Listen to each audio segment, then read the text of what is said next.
Welcome, curious minds, to an exciting journey into the heart of matter.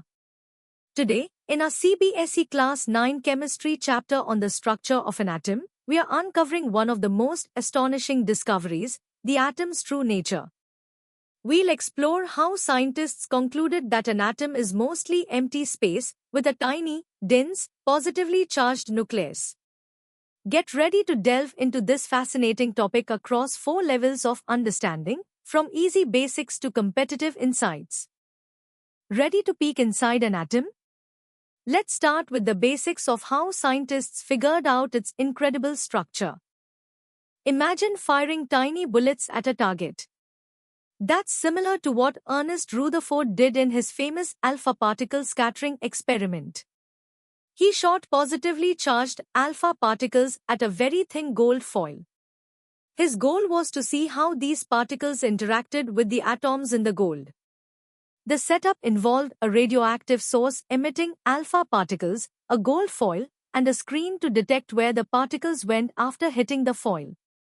This simple yet profound experiment changed our understanding of the atom forever. What did Rutherford see? First, most alpha particles went straight through the gold foil without any change in direction, as if nothing was there. Second, a few particles were slightly deflected, bending their path. And most surprisingly, a very, very small number of particles, about 1 in 12,000, actually bounced back. These observations were crucial. They told Rutherford that the atom couldn't be a solid, uniform ball. Instead, it must have a lot of empty space and a tiny, heavy, positively charged part at its center, which he named the nucleus. Time to test your understanding. Here are 3 practice questions. 1. What were the 3 main observations in Rutherford's alpha particle scattering experiment? 2. What did the observation of most alpha particles passing straight through imply about the atom? 3. What did the rare deflection of alpha particles at large angles suggest about the atom's structure? Pause the video and try to answer them. Now, let's dive a little deeper into Rutherford's groundbreaking experiment and its profound implications for atomic theory.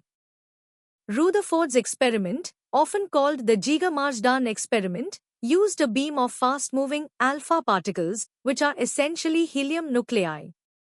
These particles were aimed at an extremely thin sheet of gold foil. Gold was chosen because it could be hammered into a layer just a few hundred atoms thick, ensuring that most alpha particles would interact with only one atom. A fluorescent screen surrounding the foil would light up when struck by an alpha particle, allowing the researchers to precisely track their paths. Let's break down the observations further. The fact that the vast majority of alpha particles passed straight through meant that atoms are mostly empty space, not solid spheres as previously thought. The small deflections of some alpha particles indicated the presence of a concentrated positive charge within the atom, which repelled the positively charged alpha particles. The truly astonishing part was the very few particles that bounced back. This could only happen if they encountered an extremely dense, positively charged mass much smaller than the atom itself. Imagine throwing a tennis ball at a huge building, it goes through. Now imagine throwing it at a tiny, super hard marble in the center, it might bounce back. From these critical observations, Rutherford formulated his nuclear model of the atom. He proposed that an atom has a tiny, dense, positively charged center called the nucleus, where almost all of its mass is concentrated. Negatively charged electrons, he suggested, revolve around this nucleus in well-defined orbits, much like planets around the Sun. The atom as a whole remains electrically neutral because the number of positive charges in the nucleus equals the number of negative electrons orbiting it. This model completely overturned previous ideas and laid the foundation for modern atomic theory. Let's check your grasp on the medium-level content with these 5 questions. 1. Why was a thin gold foil chosen for Rutherford's experiment? 2. Explain how the observation of small-angle deflections led to the conclusion of a positive charge within the atom.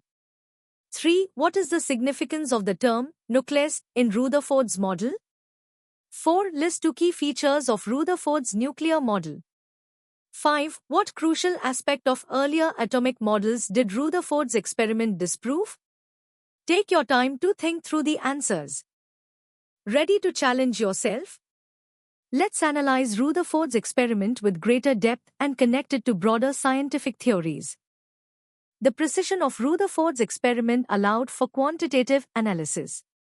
The scattering angle of an alpha particle depends on its impact parameter, how close it passes to the nucleus.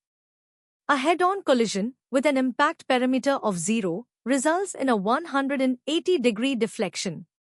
By analyzing the distribution of scattered particles at various angles, Rutherford could deduce the nature of the force acting on them and the size of the scattering center. This analysis confirmed that the repulsive force was electrostatic, obeying Coulomb's law, and that the positive charge was concentrated in an incredibly small volume. Rutherford's findings were a direct refutation of J.J. Thomson's plum pudding model. Thomson's model envisioned the atom as a sphere of uniformly distributed positive charge with electrons embedded like plums. If this were true, alpha particles would experience only weak, diffuse deflections as they passed through the pudding. The large-angle scattering observed by Rutherford was simply impossible under Thomson's model. This stark contrast highlighted the revolutionary nature of Rutherford's discovery and the power of experimental evidence to overturn prevailing scientific paradigms. Beyond disproving Thomson, Rutherford's model provided the essential framework for future atomic theories. It established the concept of a planetary model, with electrons orbiting a central nucleus. However, it also presented a significant problem. According to classical physics, orbiting electrons should continuously lose energy and spiral into the nucleus, making atoms unstable.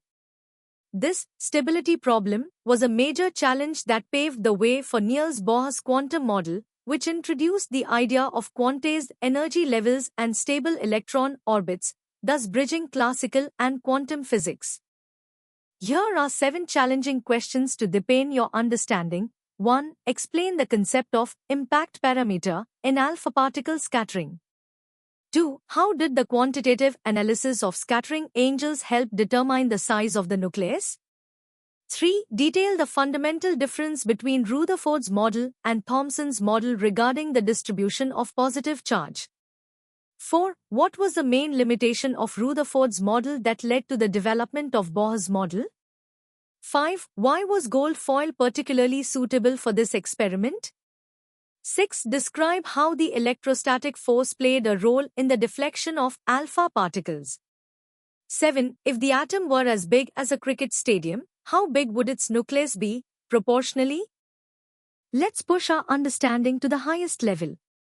We'll explore the intricate details of Rutherford's experiment, its mathematical underpinnings, and its lasting legacy in the world of science and technology. Before Rutherford, atomic models were largely theoretical. Dalton proposed indivisible atoms, and Thomson suggested a plum pudding where positive charge was diffuse. The Giga-Marsden experiment, conducted under Rutherford's guidance, was designed to experimentally probe this structure. The choice of alpha particles as projectiles was strategic. They are relatively heavy and positively charged, making them ideal for interacting with atomic nuclei. The use of a rotatable detector allowed for precise measurement of scattering probabilities across a wide range of angles, which was critical for deriving quantitative conclusions. Rutherford's most significant achievement was not just the qualitative observation but the derivation of a mathematical formula describing the scattering. His scattering formula predicted that the number of scattered particles at a given angle is inversely proportional to the fourth power of the sine of half the scattering angle. This specific angular dependence was a direct consequence of the inverse square Coulombic force between the alpha particle and a tiny, massive, positively charged nucleus. This formula allowed scientists to calculate the nuclear charge, Z, and estimate the nuclear radius, demonstrating its minute size compared to the atom, roughly 10 superscript 1 meters versus 10 superscript 1 meters. The discrepancy in size is staggering. If an atom were the size of a football stadium, its nucleus would be no larger than a pea at the center. This implies that the vast majority of an atom's volume is empty space. This revolutionary insight changed physics forever. While Rutherford's model correctly identified the nucleus, it couldn't explain why electrons didn't spiral into it. This classical instability led directly to the development of quantum mechanics, starting with Bohr's model, which introduced quantized energy levels and the wave-particle duality, fundamentally altering our understanding of electron behavior and atomic stability. Rutherford's work forms the bedrock of modern nuclear physics.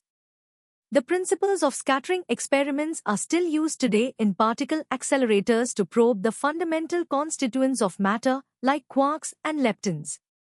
Furthermore, techniques like Rutherford backscattering spectrometry, or RBS, are vital in materials science for analyzing the composition and structure of thin films and surfaces. His conclusions about the atom's empty space and dense nucleus not only propelled atomic theory forward but also laid the groundwork for understanding nuclear energy, radioactivity, and the vast field of particle physics that continues to evolve today. Here are 5 advanced questions for you. 1. How did the inverse square nature of the Coulombic force manifest in Rutherford's scattering formula? 2. Explain why the classical model of electrons orbiting a nucleus was problematic, leading to the stability problem. 3. Describe the role of the lead brick collimator and the zinc sulfide screen in the Giga-Marsden experiment. 4. If the kinetic energy of the alpha particles were doubled, how would this affect the closest approach distance to the nucleus in a head-on collision?